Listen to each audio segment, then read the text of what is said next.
Welcome to eDiscovery Mode, a ModeOne podcast. In today's episode, Matt Rasmussen sits down with Jim Norman of Proteus to discuss one of the fastest changing areas of eDiscovery, mobile device collection. As smartphones continue to play a larger role in litigation and investigations, legal teams are balancing competing priorities: preserving relevant evidence, protecting personal privacy, controlling review costs, and moving quickly before important data disappears. Matt and Jim break down the questions attorneys should be asking before collecting a device. They explain why targeted collection is changing the industry, and they share practical guidance for making smarter collection decisions from the start. Let's jump in. Take it away, Matt. Hey everyone, thanks for joining us. I'm Matt Rasmussen, the CEO and founder here at ModeOne Technologies, and today we have Jim Norman from Proteus joined me. Jim, glad we finally got to get this done here together. I know, man. It's about time. Thanks for having me on here. This is great. Yeah, absolutely. Well, would love to kind of dive in on cell phones and smartphones, obviously, hear how you guys are handling those things today, challenges you guys are hearing. So let's just get into it. Let's do it. So, I saw Ray's podcast. I don't know if you guys published that a week or two ago. One of the things he was kind of addressing here was the concept of what you need to collect from these smartphones is the methodology to be collecting everything. Do you guys need to have a better process to be targeting that data? We'd love to kind of hear from you what your clients are saying, how you guys are handling those things today, kind of what you guys are doing at Proteus today. Yeah, that's awesome. First of all, we got to take everything Ray says with a grain of salt here. So I just want to preface all this by saying that. No, that's a great topic. He's absolutely right. And that's probably the phone call that I received the most. We host data in various platforms, have managed review, but the tip of the spear is always that collection piece. And the unknown for a lot of folks is these cell phone devices that we all carry around in our hands these days. And so, 5 times a week, I get a call from somebody that is curious about just what's possible. What do we do? And I think a lot of the concern comes from the fact that all of their personal family stuff is on a lot of these phones, along with their work stuff. And so oftentimes, the question really starts, and this is where I reach out and lean on you guys quite a bit, Matt, is like, what can we do when it comes to finding exactly what they're looking for, but while satisfying all the preservation, and all the due diligence that needs to happen to make the opposing side and the judge feel comfortable that we're searching these phones the right way. And so, that's when we lean on you. And that's some of the things that I think my viewers on my page would be interested in is like some of the things like, how do I know to find something? How can I find something deleted on a cell phone and for how long? How can you collect from various apps and things along those lines? And so, I think those are the number one things. And the number one thing is how do I get just the cell phone numbers I want and not the family and the kids and all that kind of stuff. And we go through that process back and forth. And that's what I'm seeing the most. Yeah, I talk about that a lot too, because we're really kind of seeing a shift. I'm seeing a shift in the industry, at least, of, if you think about let's go back to 2006, 2007, we were collecting laptops, right? We'd collect the whole thing. Then we're processing OS files and trying to denist and all that mess. And the industry had to kind of evolve into this like second gen of technology of how do we target that data? How do we authenticate that evidence? How is it a defensible collection? Right. And so we're really kind of getting into this space here with smartphones over the last several years where, when I was at O'Melveny, when you were at Barnes and Thornburg, right, there was an incumbent software and that's how we collected phones and we had to preserve everything. And we're now shifting from there's one tool that fits every, make and model of the cases we're encountering. And now we're having to get into this kind of decision-led process to lead us to the right technology, right? I would love if ModeOne was the right tool for every smartphone, but I know that's not true, right? Like there's deep forensics that we're not touching. There's apps that we can't get to. And so really kind of arming our clients with, what are you looking for? What are the types of data you want? What's the relevant time frame you're looking for? Like my favorite thing was I'd have an associate come to me and ask me to get deleted text messages from 10 years ago. That's impossible, right? So it's that kind of stuff where, kind of encouraging our clients and giving them the right tools and resources to ask the right questions, to kind of get in with their clients on what data is existing on their phone so they can choose the right process and pathway there to, like you were saying, satisfy the judge, satisfy opposing counsel, while limiting how much private data we're exposing.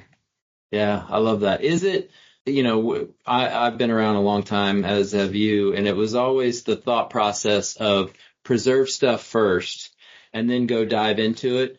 Are you seeing cell phones being handled a little differently these days, or do you think that's still the underlying methodology?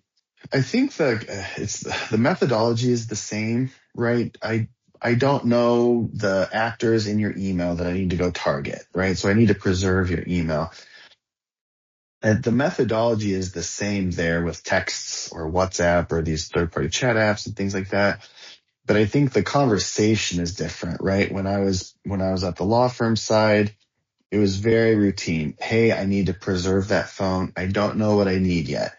Mm-hmm. Well, what that, you know this better than most. Part of our job is taking what an associate or an attorney is asking us and somewhat evolving that into what they're actually asking for, not what they're saying. And so the conversation for us is, do you need their photo library? And if the answer is no, well, then you don't need to preserve everything. You have some semblance of what you need. You may not know exactly what you need. So that's where the right tooling comes in to say, I don't know who I need to be targeting in their texts yet, but I need to preserve their texts. Then preserve the texts, but we don't need their words with friends or their health info or their banking apps or anything like that to like what you were saying earlier, right? Have that preservation duty obligated and complied with, because we're preserving the right data sources and ignoring this, the non-relevant private information that's not even part of the case. Now, can you collect my dad's word with friends? Because he says he's really good, and I whip his butt all the time. I can't imagine that's true. Yeah, we cannot. Dang it. All right. Well, that's good. That's good to know. That'll be asked at some point. So, you touched on deleted text messages there. That's the thing that I hear, probably the most. Are there any rules of thumb that we can share with the lovely folks out there that, generally, what are these rules? How far can you go back? What's available? What's not? Sure. So the file systems on phones are completely different than what we're traditionally used to on laptops and things like that, right? And so on the deleted information, you got to think all your text messages are being stored in a database. So when you're deleting these records, at some point, whether you've got an iPhone or an Android, that operating system is going to try and compress those databases, remove those records and things like that. So, Apple rolled out in iOS 16 a couple of years ago. They introduced kind of that recycle bin concept again for text messages. They also they rolled out the unsends, the edits, the deletions of text from a different device. And so those things are all still recoverable. We're actually certified Apple developers, so we get kind of a little bit more keys to the kingdom to access that type of data. But the thing that we kind of, again, try and change in the conversation is, and it's so common because this is such a private device that has so much personal information on it, is people want to ignore phones till the very last minute, right? They'll preserve everything else. They don't want to have a difficult conversation with their client, or they don't think it's relevant. But that data, that deleted data, starts rolling off the phone. And so Apple's technical documentation gives a 30 to 40 day window that they start compacting and removing those records. And so that's the conversation shift that we're saying is, you may not think phones are important, but they may have deleted something 28 days ago, and you got 2 days to get access to it before that rolls off the phone and is gone. So it's kind of just an interesting shift in that kind of deleted material. It is. I had a call this morning about with somebody that is going back 6 years, and it's not just mobile. That's a thing, right? But luckily they've got some emails sitting around and things like that. But I'm like, man, you're going to have a hard time finding something from 6 years ago, on any kind of phone these days. You kind of went over something there a little quickly that I think is important that stood out to me about you guys, especially you said a certified Apple partner. Is that how, or developer? Yeah. Certified Apple developer. So in my mind, and you can correct me if I'm wrong, but Apple, as with any of these devices, is changing so quickly. And it's we forget in our industry, it's their job to protect people's information. It's your job and my job to help, get to that information when we need to. And so I guess my thought about that when I heard it for the first time was like, you guys are probably on the cutting edge of all the updates and what's going on with the Apple devices, and maybe more likely to have the ability to recover things. Cause I know, a software update could hit my phone tonight, and that means everything's different. And if it has to be collected tomorrow, right? So that's a real selling point for you guys, I would think. It is. So we get access to the new OSs about 90 days ahead of time. So nice. So 27 is coming out in September, and we've had that since May. We've had that since May. And the difference for us is we're not exploiting the phone. Everything that we're doing is consent based. Like, we've had to jump through several hoops with both Apple and Google just on what data we're touching, how it's being treated, how we're making that disclosure to the actual person that we're taking that data. And the fact that we're complying and playing in with all the rules that they need for these privacy concerns, that's where they're giving us early access to these operating systems. They're giving us beta releases on things. And so that's been a huge selling point for us, absolutely, because you brought up a good example. We've had so many cases where somebody was attempting to get their phone collected on Wednesday. Their phone auto-updated the operating system on Thursday, and the softwares that they were being used haven't caught up yet because those folks are all kind of playing catch-up when those operating systems are released, right? So they can remap and see where things are at and kind of reverse engineer. And we don't have that kind of concern. So that's been a huge plus for us, for sure. Is that a tip I should be giving my clients of like, hey, be careful of updating your iOS system or whatever it is? For if sure. We know a collection's coming. Yeah, if they know a collection's coming. I mean, if it's a ModeOne collection, there's no concern there at all. But again, we talked about, I'm not the 100% use case on all phones. Sure. So a couple like low-hanging fruit things, make sure your retention settings are updated, that they're not auto-wiping anything. I'd remove any operating system updates until the collection is completed. Things like that, just to alleviate any logistical issues, any headaches or delays. Just kind of helps keep things a little bit easier and streamlined. Mm-hmm. Actually, the most common question I always get is, how long is this going to take? And I always go back to my phone as an example. I coach and watch a lot of Little League and softball for my son and daughter, and I record a bunch of crap. And I think I've got the biggest phone they offer. And so like my phone would probably take 100 years to collect. And so what are some guidelines? Or I always just say, listen, are you taking a bunch of videos? And when they say no, then I'm saying, all right, you're probably looking at a few hours. But is that reasonable? Yeah, it is absolutely reasonable. I think that's one of the things that's really been helpful for us to kind of cut down the time. So like just going back to my time at O'Melveny, if I had a partner come to me and said, hey, I need Jim's text messages, I would give them a 2-week delivery time frame, because I'd have to find my appropriate vendor. We'd have to do bids and get quotes. We'd have to do the logistics. You don't need to do all that. You just call me. You don't need to do that. Yeah. And but the end goal of that is always making a clone of the phone. And so to your point, right, if you're a coach that has 900 gigs of photos and videos, and I do, at some point somebody was copying all of that. So just think about how much time it would take to transfer 900 gigs of data from your phone just to a hard drive. That'd be 8 hours plus, right? And so the fact that we can bring a technology that is hyper focused on the specific data types, dates, and people we're looking for, that has significantly reduced that time in collection. So our average collection time right now is about 90 minutes. And we can have that back for attorney review in the same day. And so that's purely driven by the footprint of data we're grabbing, not grabbing everything. I love that. Yeah. And I always coach my clients to if they can identify the names and the phone numbers of folks they're looking for, you guys can pinpoint that pretty easily and make that collection pretty quickly, right? Absolutely. Yeah. So we've got three kind of main filtering mechanisms. We target by application, we target by date range, and then we can target by participant. We can either do one of two things on the participant side, which is kind of cool. We can do an inclusionary list, like you're saying, Jim. Hey, these are the 10 people I talked to. Just go grab those texts. Mm-hmm. That's easy enough.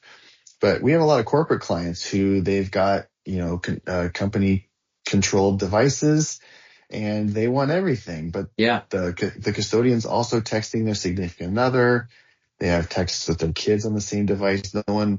There's always this, everyone always says, well, I'm going to carry two phones around, but no one really, there's a few people out there that do, but so many people blend that personal and business, even if it's company on device. So we rolled out the ability to exclude certain conversations as well. So maybe that's cool. I need all texts, but here's my family members.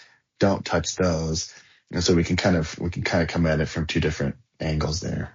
I love that. That's I had part of that case I was talking about from this morning, trying to figure out how to get through.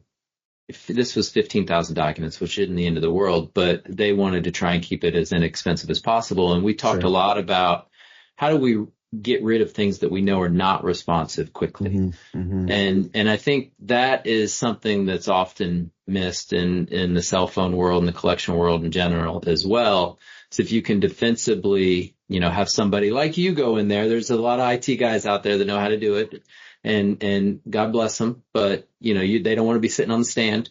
And so they'll have an expert like you that can come in and defensively remove things or let things, not enter the review side of things by strategic collection. Totally. And I think that's a good kind of, I would think, almost selling point for Proteus as well. I think you guys do this pretty well. Is there is an inherent, I don't know what to call it, business desire to put as much as I can into a hosting platform or process as much data as I can to try and get some of those unit costs up or, kind of expand that budget. But you guys do a good job at taking that consultative approach on laser focusing what's there, excluding that non-responsive data because that's not necessary. I think that's another thing that people really need to be cognizant about when they're working with folks like you on, what is the end goal? Are they giving me the right approaches? Are they kind of looking out for my budget? That's a huge thing, because I talk about this kind of example a lot. When I was at O'Melveny doing some kind of analysis, we had so much data that could be sitting in a relativity database for years, right? And just racking up, just racking up. And it wasn't anything nefarious. It was just that methodology. I grabbed your email, I put it into a hosting platform. I grabbed your phone, and I was grabbing too much from your phone, and I was putting that in a hosting platform. And the math I did was, we had a case where it was 40 gigs of data that sat for 4 years, and that was like $30,000 in hosting, right? And so if you were to kind of compare that a phone costs $30,000 over the life of the matter to sit there when the majority of it was not responsive, that's a tough pill to swallow. Yeah, I appreciate you saying that. I think, I've been doing this for a lot of years, and my wheelhouse has always been to try and make sure I get the second and third and fourth project from somebody. Totally. Mm-hmm. And if I'm so excited to bill a ton of money on the very first chance I get and rack up a bunch of invoices, big numbers on there, it's just not going to turn into a long-term client and somebody that I work with a lot. So that starts with what you guys do in the collection process, and and making sure that we're thoughtful about that. One thing I was wondering, I want to have you guys, what's the craziest kind of gnarliest thing you've had to deal with? I always like to hear these kind of horror stories of I heard somebody had to collect from a Tesla once, which is probably outside of your wheelhouse, but I don't and I think about that, and I know you guys focus on the mobile devices. I assume from someday somebody's going to have to collect from somebody's refrigerator with these, smart refrigerators we have. But tell me something a crazy one for you guys for what you've done.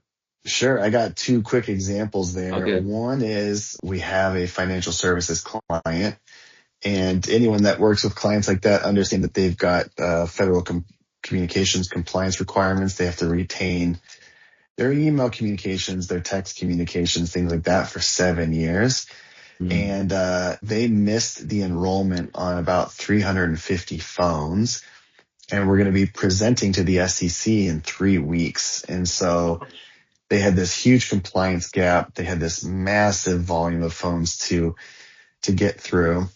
And so we were able to work with them through just two of their IT folks. We did 318 phones in a week and a half. Oh, so that my was pretty, gosh. Yeah. So that was pretty gnarly. It was pretty fun to kind of, I'm sure you're like me. I like the problem solving aspect of the business, right? There's a wrench. How do we get rid of it? So that was pretty fun. The other one that kind of going to the opposite end of the spectrum, we had a coffee company CEO who was exited. And when they were exited, the corporation took control of his phone. And I'll never forget it. I was at one of my best friend's bachelor parties in Austin. We got a call from a major law firm saying, hey, we need to talk to you guys about this issue because they got a court order from a judge. It was Friday. They got a court order that the phone needed to be returned by midnight that day. And so we are on a prep call on what does ModeOne do? Are we getting the information we need before we return the phone? So we went through about 15 minutes of questioning. And then they're like, okay, well, when can we get started? And so we ask them, hey, well, where's the phone? And the IT person said, it's right here. And so we were able to get it going and got that done in about 30 minutes and get it out by like 4:00 in the afternoon. So it's wait a minute. I thought you were going to tell me you've collected it from a bar on 6th Street or something like that. We also have stories of collecting from board members that are in Mexico, from the pool Wi-Fi. I mean, it's really kind of cool being able to integrate this kind of technology with the cloud and being fully remote. That is just broadened how many different kind of ways we can kind of mold into these curveballs that are thrown to us. It's pretty fun.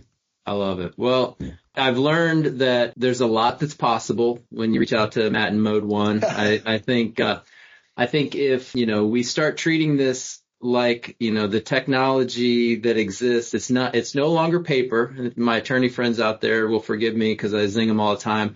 A lot of our attorney buddies want to pretend like it's still a paper world where they wait till the very end and then rush through a bunch of paper and produce it at the end. Time is our friend. We want to collect things and get folks like Matt involved super early. And that'll help you be able to collect more of the deleted information that you're looking for and utilize the expertise. And Matt and ModeOne can probably figure out all your problems if you just reach out to them. Oh, thanks, man. Appreciate it. Yeah, man. Yeah. Well, dude, it's been awesome chatting with you. I think this has been fun. I have a feeling we could go for like another hour if we would just, we start getting into the tats or my boot that I got going on here. We could talk forever, but it's been great, man. It's been great chatting. I'm glad we got to do this. That's awesome. We should get an episode of eDiscovery After Hours here going soon. I love it, man. That'll be fun. I'm down. Awesome. We'll appreciate the time, Jim. Good seeing you, man. Yeah. Thanks, Matt. All right. Cheers. Thank you for joining us for this episode of In Discovery Mode. Follow us on LinkedIn for updates on new episodes or visit us online at www.modeone.io.